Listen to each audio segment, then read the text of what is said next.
চুরিবিদ্যা মহাবিদ্যা যদি না পড়ো ধরা। এত সাজগোজ করেও চুরির প্ল্যান করছি, কি অবস্থা! ঘটনাটা জানলে তোমাদেরও হাসি পাবে। কাল তো সরস্বতী পুজো ছিল, তোমাদের তো আগেই বলেছি আমার বিএড কলেজটা একটু ভেতরের দিকে।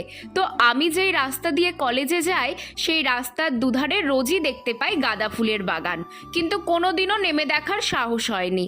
আজ দেখছি অনেক ছেলেমেয়েরাই সেই গাঁদা ফুলের বাগানে ছবি তুলছে। যেদিকে ফুল বেশি সেই দিকে লোকজনও বেশি। আমার তো ছবির দরকার নেই, তাই আমি নেমেছি যেদিকের বাগানে ফুল কম সেই দিকে, আর নেমেই লেগে পড়েছি নিজের কাজে। হন্যে হয়ে একটা গাঁদা ফুলের চারা খুঁজছি। ও সাথে কিন্তু দু একটা ফুলও তুলেছিলাম, কিন্তু কই একটাও তো চারা খুঁজে পাচ্ছি না। ভাবছি ধুর, এখানে থেকে আর কাজ নেই, কলেজেই যাই।